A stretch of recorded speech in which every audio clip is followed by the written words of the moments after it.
Yeah. Yeah. Well, at one point in the letter, you write, quote, I do regard you as, all things being considered, being on the same team as me. We have a lot more in common than not as fellow believers in Christ, unquote.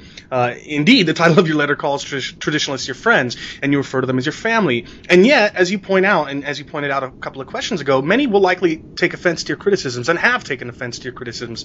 What do you think that both sides of this debate can do to, on one hand, deliver challenging criticism lovingly but honestly, and yet on the other hand, to receive criticism with maturity, recognizing the spirit in which it was intended? That's hard. Yeah. It's harder than doing the theology. I can't really help that much with it either. I think it's a matter of, and this, it's easy to say, it's a matter of wisdom and maturity, that we tell the truth about a really, really bad argument without trying to hide how bad it is. And I think it's equally a mark of wisdom and maturity that we understand, we can discern where the line is between doing that and simply being a jerk, being ungracious. And that's not easily taught. I don't even know that it can be taught. It has to be shown. It has to be something that you cultivate in your character over time. The same goes for taking criticism. I mean, we're sinners. We love ourselves. We love ideas because they are our ideas. And we take any criticism of our ideas personally for that very reason.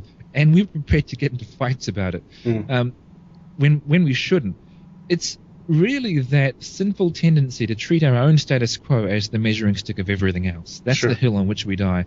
And that's the problem. Getting away from that, that isn't a skill to be learned in isolation. It's just part of a much wider picture of cultivating godly character. So it's a long process, and while it's very easy for me to identify where I'm pretty sure some traditionalists get some of this wrong, I mean, I'm the same. I treat my own current beliefs and actions as the norm, which means that I'm pretty certain I don't identify anywhere nearly often enough when I'm the one getting this stuff wrong and engaging in these tactics. So it's hard. It really is.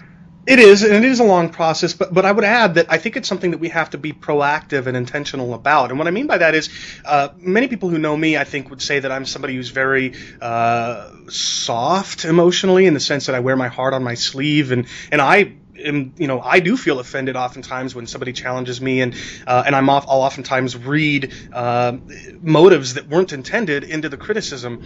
But what has helped me to mature at least a little bit is by forcing myself to be willing to respond to those challenges in an honest and mature way, and I think that kind of thing forces you to develop the kind of thick skin, a good thick skin, that I think is necessary. Do you know what I mean?